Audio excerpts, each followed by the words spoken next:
Alethea Felton, and welcome to the Power Transformation Podcast. If you're struggling in your life with self-sabotaging and negative thoughts that leave you feeling stuck and limit you from moving forward, I can help you. As a holistic health and empowerment coach, I help people identify, challenge, and conquer those thoughts in order to make simple and practical changes to improve overall wellness. Let's remove those limitations, for the time is now to create your power transformation. It's episode 50, y'all. Yes, it is episode 50. Hey. I am so glad to have you all here. I had to start it off with that. We have reached episode 50 of the Power Transformation Podcast. And what I should have done is I should have had some noise makers or something thrown up all in this intro so that you could know just how excited I am to hit episode 50.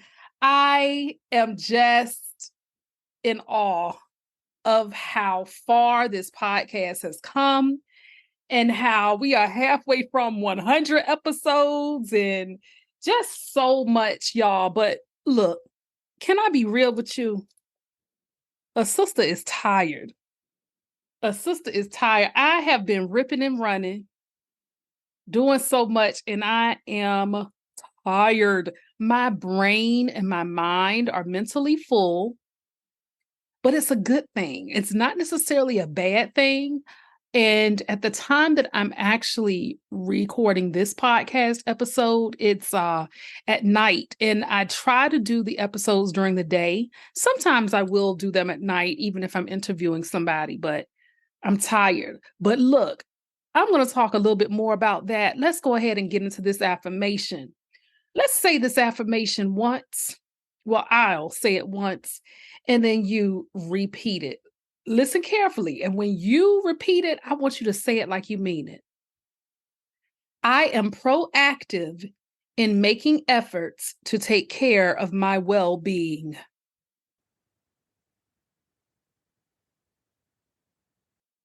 Are you really, though? Are you really proactive in your efforts, in making those efforts to take care of you? Think about it. How well are you taking care of yourself? Are you looking out for everybody else and neglecting you? Are you guilty of trying to keep up with this rat race of life? And with the 24 hours in a day, you may reserve 1 or 2 for you? Are you being pulled on every single end? Are you stressed out about something? When is the last time, seriously, that you made quality time for yourself? I've had to check in even with myself recently to really say, okay, when is the last time I've just relaxed, enjoyed myself, and chilled? And yes, I have been making time to actually do that. There have been some weekends recently where at least one of those days I have taken time for me. Other times during the weekend, I'm out or doing something else. But I try to take one of those weekends and even sometimes during the week to really look after my well-being. It is so important. It is so important, y'all, to think about what's best for you. And this is not from a stance of selfishness, but it is truly from a stance of good health. And I'm going to slide in a word here. And that word is self-care. Now, self-care is becoming such a buzzword now in 2023, but do you fully, truly understand what that means? Do you really understand what true self-care encompasses? So, in simple terms, self-care, y'all, is anything you do to take care of yourself so that you can stay mentally, emotionally, spiritually, and physically healthy or well. It is not the incorporation of poor habits that can lead to detrimental health. So I'm not going to sit here and say that everything you do for you is self-care. If you are doing things that are harmful to your body, your spirit, and your mind, that's not self-care. But seriously, what are you doing for your self-care? Are you practicing it? And see, the benefits of self-care outweigh anything else. And the benefits can lead to longer life, a greater quality of life, better stress management, better health physically. So when we talk about self-care here, let's try to understand, first of all, what are certain types of self-care? And this episode isn't going to be long and drawn out, but I want to kind of give you a crash course in all things self-care. And I have about 6 upcoming interviews lined up. So I'll keep you posted with all of those. I have some guests that are coming down the road. I'm excited about that. But for today, while it's just me, let's really talk about this. And I don't know quite yet when I'm going to drop those episodes with guests, but they are coming soon. But I figure right now, let me just talk to you about self-care, because this place and space I'm in right now, the self-care part is needed.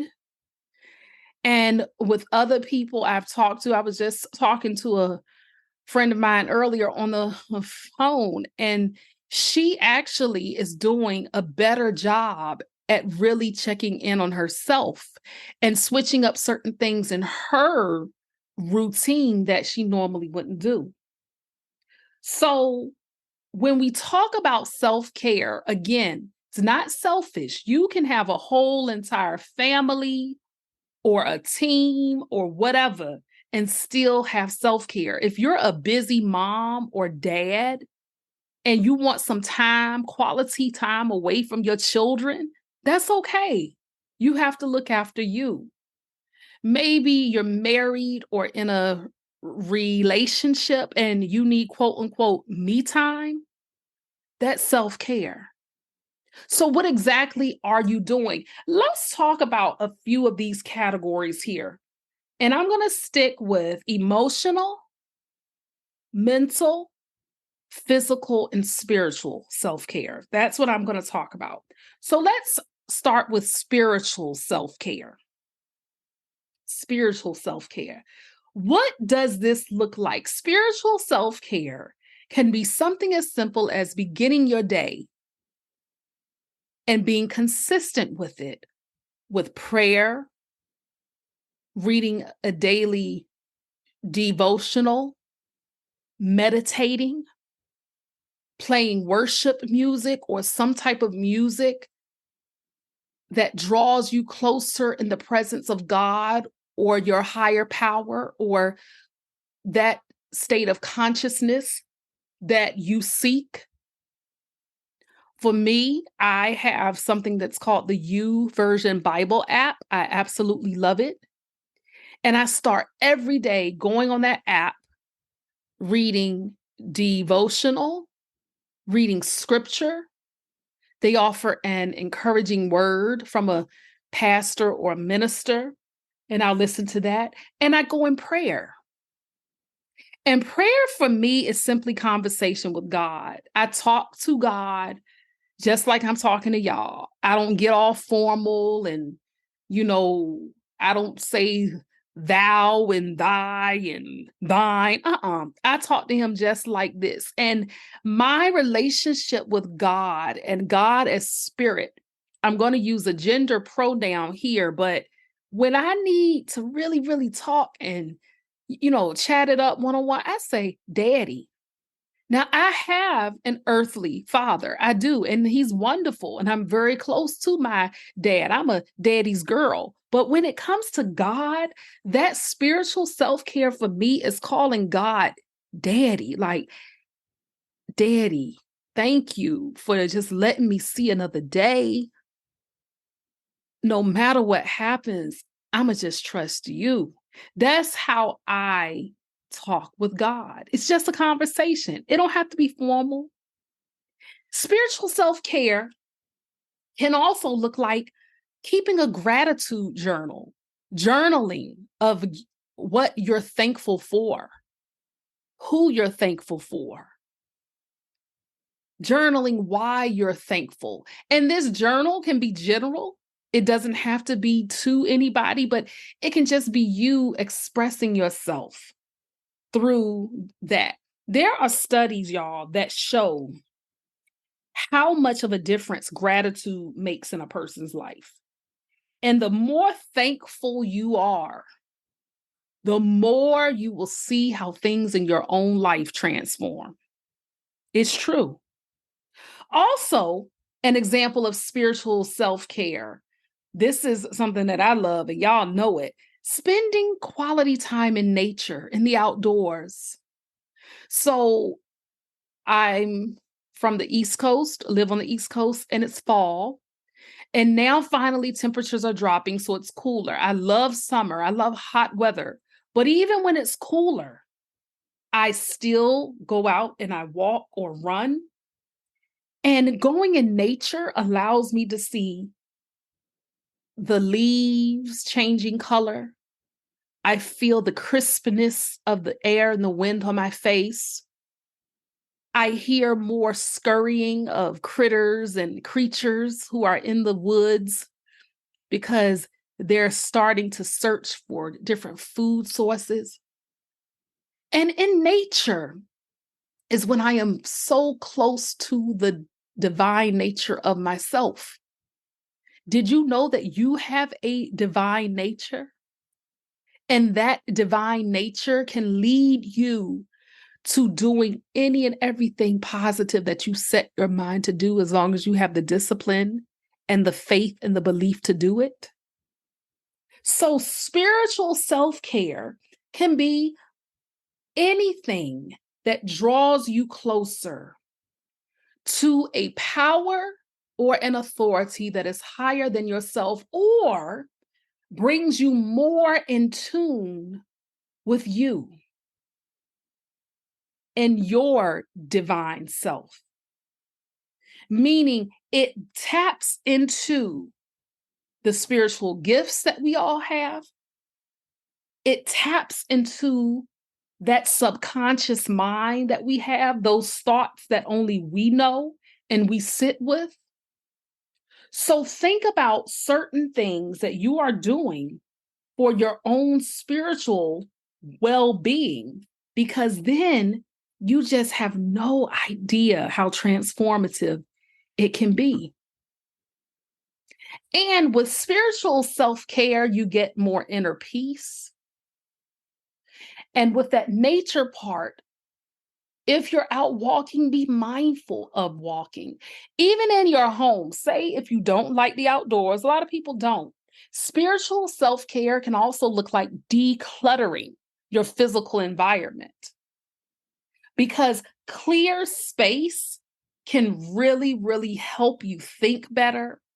And then if you like to burn incense or light candles, there's a technique that is a Native American technique that's called smudging. And smudging is when you use sage or incense or cedar wood, something to clear your space. It's like you take the smoke of it and it's clearing your space. It is clearing certain elements from the environment and the atmosphere. It's clearing up that energy so that you can have greater peace of mind. It is nothing, now I'm going to say this for real. It is nothing demonic or evil in doing that. I'm going to put it out there, because sometimes people think when you do that, you are worshiping entities that you shouldn't. Know the history behind it and understand that it has nothing to do with that aspect. The whole art of smudging is truly being in closer connection with God. We know that the smoke itself doesn't have power, but it is the purpose, it is the thought behind clearing out spaces to clear out the atmosphere in one's home. And also, you can read inspirational material as well. So, these are just examples of spiritual self care and unplug from technology, too. The list can go on and on and on, but that's one way. Let's move on here. Emotional self care. There are ways that you can do emotional self care. This can be taking, instead of a hot shower, maybe you always shower, go ahead and do a bubble bath. Men too, put yourself in a nice old bubble bath. You know, doing that allows for a lot of stress relief. It causes you to pause and you can just release anything that you're holding on to. Give yourself regular pep talks and self talks. I give affirmations at all of these. I give affirmations in every single episode. And you can even say affirmations, or you can look at yourself in the mirror and uplift yourself and just really put it out there. I had someone tell me recently, to look into the mirror and just say how beautiful I am.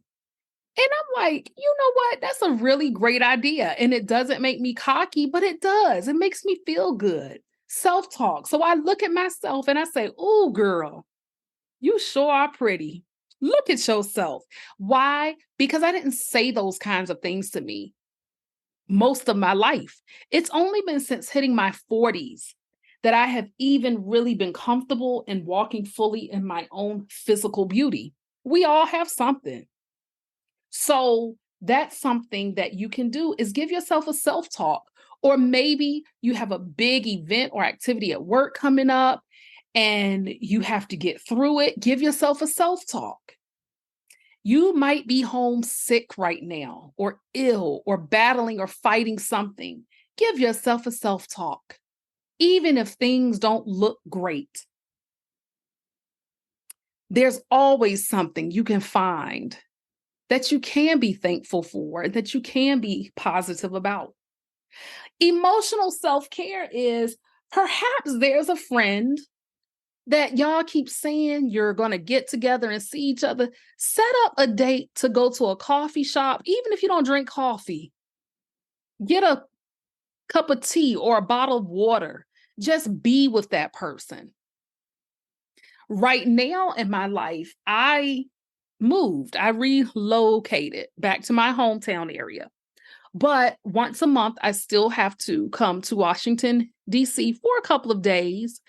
And, with the handful of people that are in my circle, there are times where I need to be more intentional, even with me not living in the Washington, D.C. area anymore, being intentional about seeing people or connecting with them, making time for them. Because quality relationships and friendships and bonds mean everything. So there's one person in particular that I'm thinking of, and I know she listens to the podcast.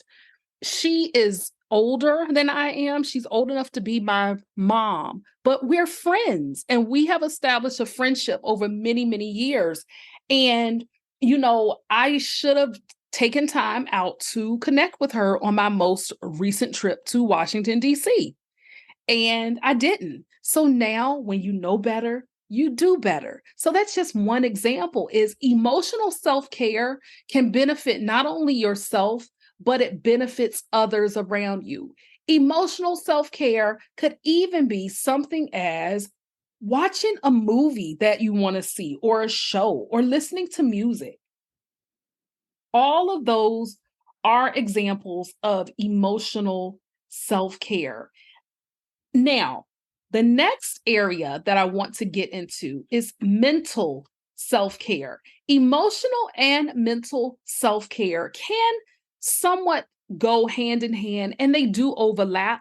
So I don't want you to view these as a simple check-off list, okay?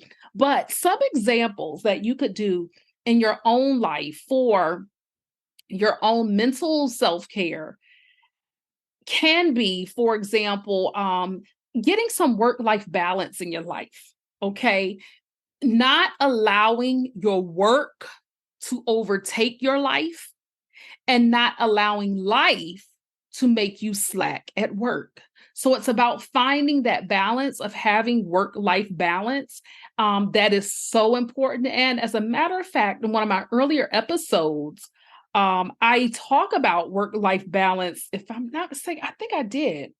Yes, episode 10, that was on January 11th, 2023. 5 tips to achieve work-life balance. If you need to listen to that one, do that. But mental self-care is that. But also on top of it, y'all, mental self-care is taking a mental health day. Say that you are working or you're even your own entrepreneur. You're your own entrepreneur. You are your own boss or you're an entrepreneur. Take a mental health day because taking a mental health day can avoid you from feeling burnt out. Y'all, this is the truth. If God forbid you were to pass away uh, the next week, maybe even sooner than that, they'd have your job posted. And if you are the CEO of your own company, your company would either fold, depending on what the setup is, or they just keep on running it. The point is, life goes on. So while we as humans are often concerned about everybody else missing out or not being there for everybody else, the life goes on and you've got to take care of your mental health. You've got to take care of that, okay? Take care of your mental health. Another form of mental self-care is something that you're doing right now. Listening to a podcast that you really like. This podcast, the Power Transformation Podcast, helps you shift your mindset, think differently, grow, and incorporate these tactics into your everyday well-being. So, mental self-care looks like doing things to focus on something that you enjoy that will challenge your mind so that you can learn new things and that different things in your life flow way more effortlessly. Okay, so keep all of that in mind. Also, mental self-care can also look like, say, if you are working, embracing, taking advantage of, utilizing the professional development opportunities and continued learning that you can get even on your job. Or mental self-care, say that you are retired or unemployed. That's okay. Mental self-care can look like you finding a computer course. There are free computer courses out there. There is a big boom right now in the UX industry. If you don't know what that is, Google it. But companies are looking for and paying big people who are UX designers. It's literally the letter U and then the letter X, UX.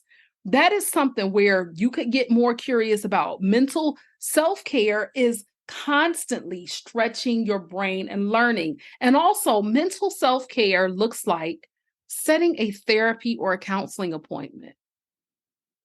What are you doing to help your mind stay strong, to stay at peace?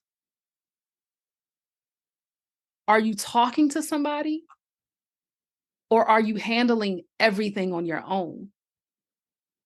And if it is the latter, if you're handling everything on your own, that will cause you to eventually crash and burn in such a detrimental way. I'm not speaking negatively over your life. I just know it for a fact from not only past personal experience, but also from others that I know.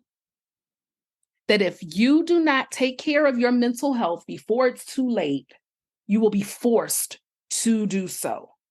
And it is my hope that you would rather take care of it before it gets out of hand.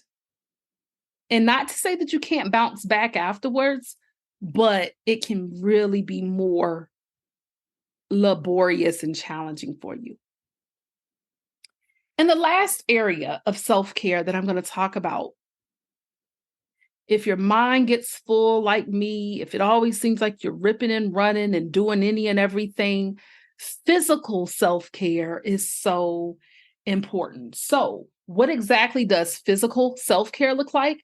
Physical self-care looks like having your regular doctor's appointments and keeping up with them, prioritizing those doctor's appointments. It also means exercising and eating nutritious, healthy foods. Yes, y'all, your physical self-care starts in the kitchen. What are you doing in terms of your consumption? What are you eating? Are you eating to live or are you living to eat? Are you eating foods that are consistently high in refined sugars or processed or fat or grease? Now, I'm not judging you because I've fallen off of the wagon more than once. But it does make a difference when you start to eat living foods. And it doesn't matter if you are vegan or not.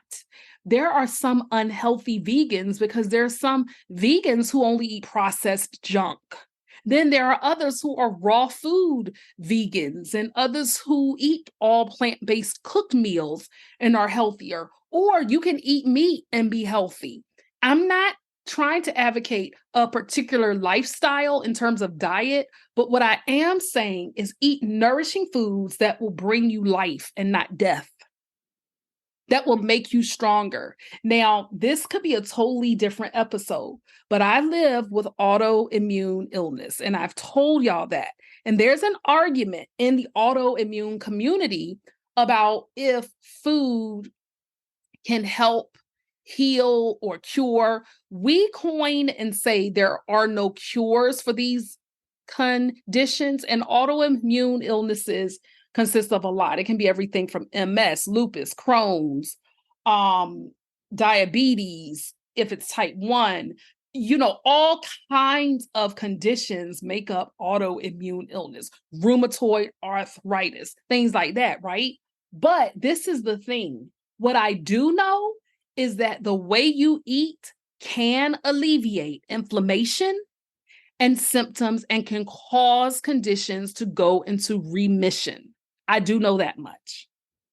Is it a one-stop shop formula? No, because everybody's body is different.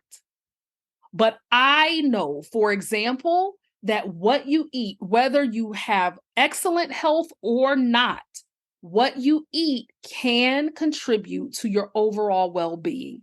And you are, in fact, what you eat in so many ways. And so that is a form of self-care, is showing love to yourself by what you are consuming and what you are eating. Physical self-care also, y'all, prioritizing sleep. Get your sleep in. Get your sleep. Sleep, sleep, sleep. There are benefits to sleep. And I do have an episode even about that. All of this stuff that I'm covering, talking about living, food, sleep, mental health, all of this, past episodes of the Power Transformation Podcast touch on this. But get your sleep in, okay? Stay hydrated. Drink your water. Dehydration is real, and physical self-care is staying hydrated. And it can get harder in the colder months, but drink your water. Right now, that is what I am guzzling water, because I know when my body is starting to get dehydrated, I get pain, I get a lot of brain fog and mental confusion. So when you start to drink, and if you are dehydrated, your urine is not going to be clear. Your urine, more times than not, should be clear. Urine really shouldn't be yellow. I'm not sure if you knew that, but it shouldn't be. If your urine is consistently yellow, especially a dark yellow, that's not normal.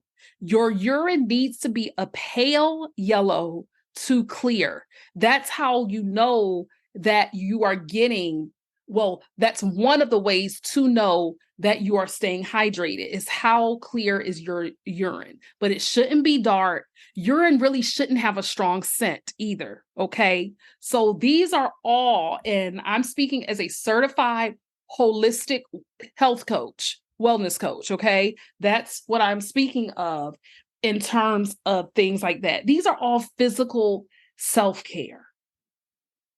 And then lastly, another way for you to have physical self-care, I talked about it briefly, but adopting some type of an exercise routine. How much are you working out? What are you doing? You gotta walk. You have got to walk. I know people, I know someone in particular who and this person is older than I am, but this person always complains about how much their knees hurt and how much their legs hurt, right? But they don't walk. They don't walk much. And it is proven. And I knew this from just my past years of hospitalizations, even when I was so weak, even if they had to use a walker to get me around, I had to walk the floors because what will happen is your muscles will atrophy, which means that in a sense, now I'm not a personal trainer. I was going through training to be one years back, whole other story. But what it means is that if you don't use your muscles, if you don't use your joints, you will experience pain. They will pretty much lock up on you. And what some people don't realize is the more you move your knees and your legs, the more the pain will stop. So the more active you are, yes, it's going to hurt at first. You might have those aches and those pains, and I'm not taking that lightly. But y'all, physical self-care is at least walk. If you work a desk job, and we sit so much nowadays, especially in the US, other parts of the world, you've got to make time to move your body and do something. Even if it's starting with 5 minutes a day and building it up to 10, 20, but you are going to hurt if you do not move your body. I have made attempts wherever I go. If there is an elevator option, I will try to walk the stairs before the elevator. Now, let me make this very clear. I am not talking about somebody who has some type of an injury or a leg issue going on where doctors are treating it. Like I know someone else right now who was very active, but they're having some leg and mobility issues and they can't quite do what they used to do right now. I'm not talking about that. I'm talking about people who make excuses for not getting in exercise and they can do something. I am sensitive and I have a heart. I really do have compassion. So don't get me wrong. If you are in a situation where you just can't do it based off of something that's totally out of your control, that's different. But I'm talking about if there are people that don't make the effort and still complain, that's not cool. Physical self-care is important with exercise, and an exercise routine can happen right in your own home. My mom the other week, she did something that's called chair yoga. I didn't even know it existed, but it does. I think she looks at it on YouTube, but it's called chair yoga. And I started doing it with her. And I was like, yo, you can actually break a sweat doing it. And I think that my dad also did a few of the exercises. But even something like that, you can do. The point is, get an exercise routine and stick with it. Out of a 7-day week, do it at least 3 times a week. Start off doing that. So, self-care, get it in, y'all. Get it in.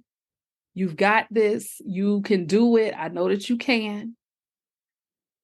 And like our affirmation said about being proactive and making efforts to take care of your well-being, that's what I want for you.